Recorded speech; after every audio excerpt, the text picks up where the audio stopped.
I believe when we are connected to our purpose, we require a lot less effort to fulfill our dreams.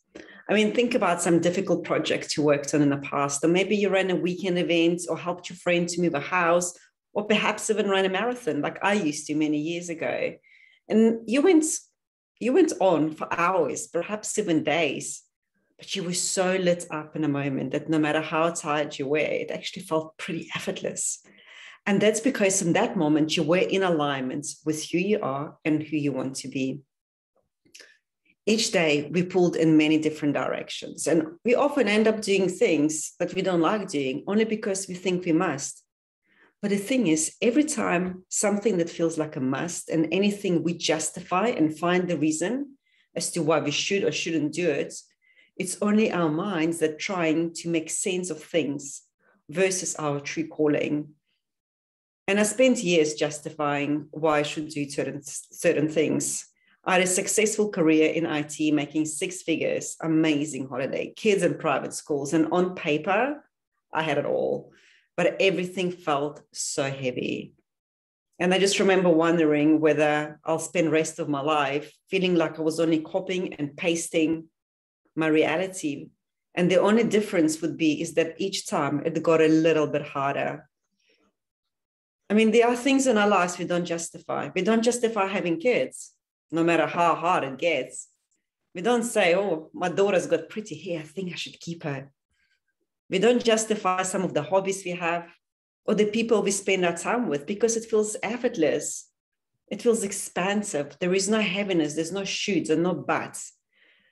And for years, I was putting so much effort into keeping my job. And when I quit my job, I was putting even more effort to finding contracts that ticked all the right boxes. I put effort into relationships, even though I knew that they were not the right ones for me, but I was so scared to let go. I did that all because I was disconnected from myself and from my purpose. I was not aware that everything that was ready to fall apart and collapse will be replaced with something even bigger and better on the other side because my mind could not see around the bend, and that used to freak me out. I didn't know that when I let go of the heaviness, I was creating space for the truer version of myself, for more alignment and deeper connection. So one of the people I respect deeply in a personal development field, Kyle Cease, he says, if you want to change your circumstances, you are avoiding yourself. But if you change you, the circumstances will change and come right to you. So what do you prefer? Chasing and putting effort into controlling external circumstances, over which, by the way, you have no control, or start connecting to yourself, to your soul, and let the right circumstances come to you. It took me a long time, many bumps and burns along the way, tens of thousands of pounds invested in coaching, mentoring, and various programs, half of them I did not even finish, to finally find something that really made that shift for me. And that was the moment I realized how truly unique we are, not just on a physical level, but also energetically. And it's our energetic wiring, our energetic DNA that holds the key to our success in life. And everything started clicking into place as I understood why, despite my best efforts, hiring coaches and mentors, I could not make it work. And from what I saw, very few could. It had nothing to do with how smart I was or how hard I worked. And actually, I began to notice that the harder I worked, the less results I saw. And I will give you an example. So for a while, I wanted to get onto more stages, do more podcasts, events, speaking gigs. But all was trickling into my life with a few podcasts and radio shows. And that's after me putting a lot of effort and chasing up to all these opportunities. And then just before Christmas, I got really sick with COVID. And before it got really nasty, using my last bit of strength, I drank the visioning board into my bedroom. And for 10 days or so, as I lay there, I was connecting to my vision, speaking on stages, writing in magazines, writing in books, coaching people, connecting with certain people I wanted to connect with. And before my 10 days were up, I started receiving emails. Magazines started reaching out to me, asking me to publish articles for them. I've got numerous speaking opportunities at podcasts and radios without me chasing anyone. And then I had 2 big gigs, corporate gigs, which was my dream, literally landed on my lap. And I did nothing. On a physical sense, I did nothing. But guess what I did as soon as I got better? I rolled up my sleeves. I don't have sleeves to roll. And I sat back to work and everything dried up again.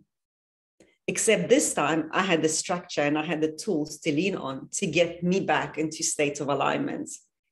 So how can we stop using our willpower, putting so much effort and wasting energy and just into doing things just for the sake of doing something, and instead get into that state of alignment and deeper connection to ourselves?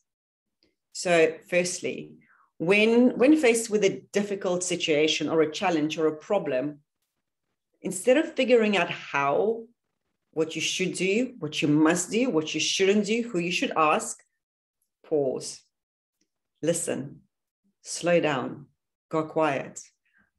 The thing is, in the busyness of our lives, we have completely forgot how to tap into our own inner knowingness, our intuition. And our intuition is our only true authority, our inner compass towards the right next step. And number 2, when you experience a negative emotion, when you're not feeling the best, let it come. Let it just feel it. We're so addicted to feeling good, but why not become addicted to just feeling? You know, we live in a very dense, emotional dense world. And by suppressing our feelings, we don't allow ourselves to heal our wounds and traumas stored in our bodies. And that has negative impact on our health, our relationships, communication, confidence, business, careers, pretty much everything in our life. And lastly, honor your energy. Your energy is your highest currency. And each of us have our own energetic DNA, our energetic wiring, which has the codes for how we're here to make decisions, optimize our energy for success, and stay in alignment with our purpose, with our vision, and with our goals. So if just like me, you're fed up with pushing, with chasing, with bending things to your will and using your energy without seeing results that you really want to see, then let's have a chance and dive deeper into your energetic profile, which will help you to navigate through your life with less resistance, staying connected to your purpose, and also acquire the tools along the way to make sure that you're never off track. You know, it took me a really long time and a lot of work to evolve my consciousness, my being, only to realize that my purpose is not what I do. My purpose is who I am. And I just want to leave you here with the thoughts that is the same is true for you. Your purpose is not what you do. Your purpose is who you are. Thank you.